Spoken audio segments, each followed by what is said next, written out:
我想赚钱也没赚到钱，没有那个当下啦，因为就只是一个广告啊，然后也没想太多，然后去了就引来了很多的负面舆论。我刚开始入行是没朋友，但我真的很感恩，我入行到现在是真的很多人主动来跟我相处，不然我可能到现在都还会是没有朋友的状态。对啊，就是那时候你会不敢跟人家相处，因为你觉得，这些人一定都不太喜欢我。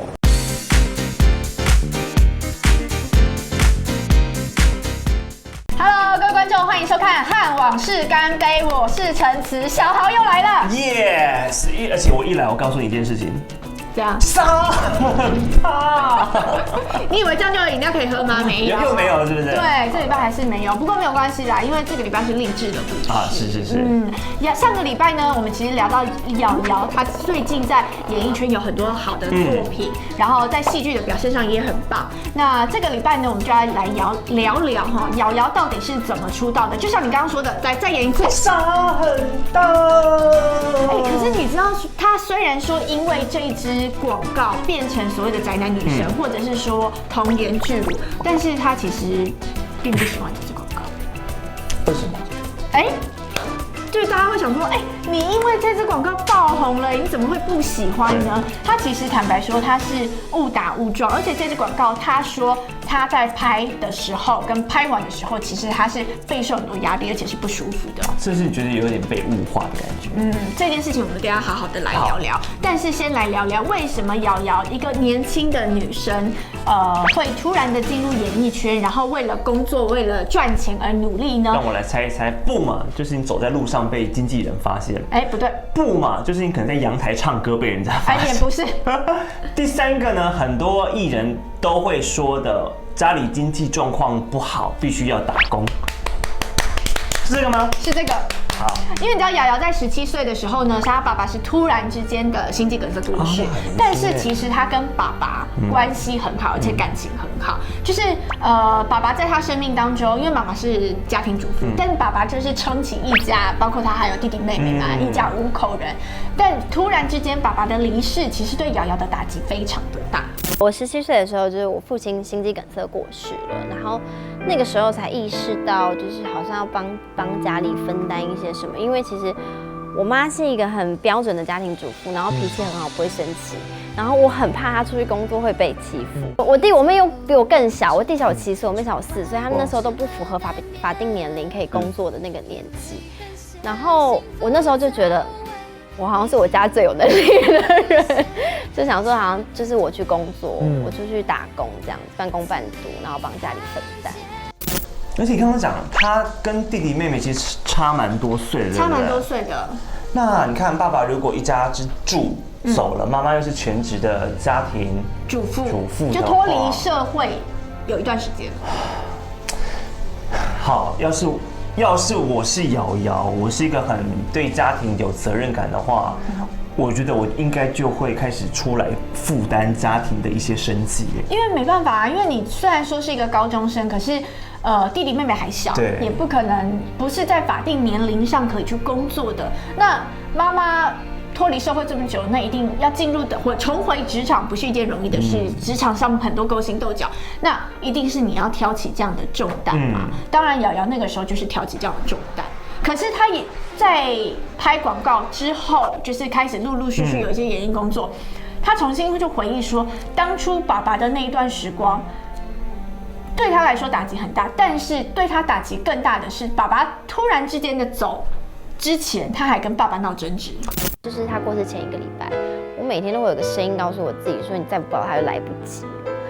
我就觉得，哇，是我想太多，我怎么会这么不孝？怎么会有这种念头？你知道那时候当下觉得很错愕，第2天到学校才意识到这件事情，就觉得这个人好像真的走了，就不会再回来，然后就真的离开。就是在学校崩溃大哭。当然过去就去打工了，爸爸还没有走之前他就打工。但是某一天呢，就是他爸爸骑着摩托车，因为打工的一些小事情，很小的小事情，然后他就跟爸爸起了争执。那起了争执，爸爸还骑摩托车送他去打工哦。但是以前他就要这样抱着爸爸，那一天呢就闹别扭了嘛，父女之间他就不抱爸爸，他就这样气嘟嘟这样子。那爸爸其实跟瑶瑶之间的感情很好，然后沟通也很多。他其实瑶瑶什么事情都会找爸爸。那爸爸他们习惯是用写字条好特别。对，写字条，因为彼此都拉不下脸跟彼此讲话嘛，你就写字条嘛。那瑶瑶说她到现在为止字条都没有办法打开，她也不敢打开。可是你又有弟弟妹妹哦，然后家里的支柱没有了。那当然就是那一段时间，虽然他们去申请了低收入户的补助，可是一家4口人，你还是要吃饭嘛，你还是弟弟妹妹还是要上学嘛。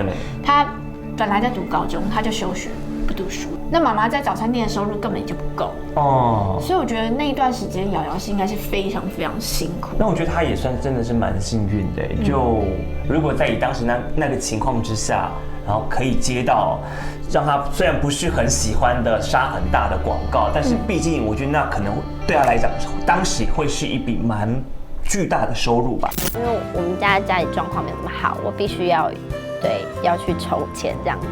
所以那时候广告的收入对一个工读生来讲非常非常可观，完全不知道所有的，然后包括就是穿的衣服什么的，其实都有当下。然后那时候的公司的同事因为都男生，他们也不了解，他们也不懂得要怎么去保护。因为我家是比较传统、比较保守的，对，那当下其实会抗拒，会觉得也会觉得不舒服，但是你不敢讲，对。我觉得要是我也不敢讲第一个我真的可能需要钱，对，然后第二个我就是这么菜的一个新人，我能够讲什么？然后就在可以最底线的忍受范围内，我想我会去把它完成这个作品吧，这样。对，那因为当时随之而来就是裸露啊，或者是不雅啊，尤其他们家又是比较保守的。你知道他因为这支广告，其实让他自己还有让妈妈承受了非常非常多的酸言酸语。可能吧，有些婆婆妈妈就会觉得你早掉那也安内啦，不雅哦，这就会有一些很不好听的话出来。可是也因为这支广告，其实它真的是瞬间爆红。对啊，我说真的，它的声量是瞬间被拉得很高的。你要一个素人，然后莫名其妙只靠一支广告，一个台词叫沙很大，全台都会知道到现在为止你还知道。大家都知道吧？成名作应该就是这个沙很大对。而且他那时候随之而来就是主持，然后额外的广告，然后再来就是上节目出唱片。爱的宝宝，让欢乐烦恼，爱的宝宝，跟着我的心跳。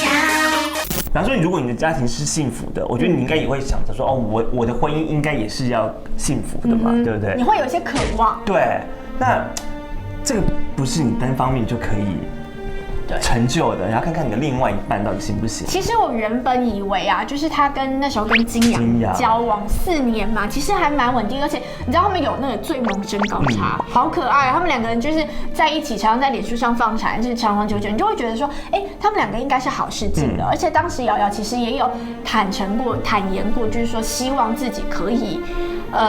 早点结婚，他也不排斥可以有一个属于自己的家，而且他如果一旦谈了恋爱，我就不想工作了，我就想要每天跟男朋友腻在一起。那金阳又是高材生，然后家庭的背景也不错，爸爸妈妈老师嘛，对，你就会觉得说他们觉得很般配啊。一个是很努力，虽然说学历不高，但是他很为了自己家对，然后另外一个就是不错，就没有想到就是吸毒是真的会害人。对，可是那时候。也看得出来，感觉真的是真爱。你看金阳那时候因为一些大麻烦的事情，然后瑶瑶并没有当时就说好我要跟你拆了，没有，也是继续陪他，对，而且还出来公开，虽然哭得很伤心，但是他还是承认说，就是有事情我们一起面对。但我觉得有的时候遇到这种波折，可能就很难。是一个人犯错，我觉得不只是你个人要担，因为身边其实很多朋友都要陪着你一起，所以我希望。我这一次可以给他一次机会，然后让他有改过，然后我觉得爱可以改变一切。有些时候就是这样，感情就没有办法走下去。而且因为这段是姐弟恋姐弟恋，姐弟恋。但最后，对了，没能够结成正果，告吹。他后来的那一段感情1年的也不好。你是说跟 Special 的前团员以伦同学吗？因为瑶瑶很保守，就是瑶瑶很懂得保护自己。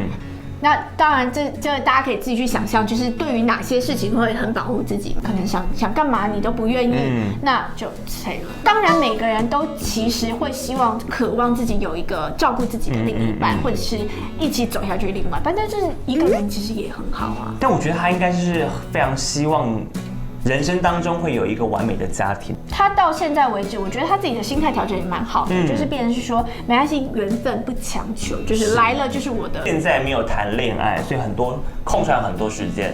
如果你有追踪他的 IG 的话，你会发现他在练舞。有些人会看到啊，你的这种努力啊，或是你的这种美，就是反而是他向往的对象。对，在演艺之路上继续加油。没关系啊，反正如果现在爱情真的暂时空缺的话，先把事业再搞好，再搞好，加油！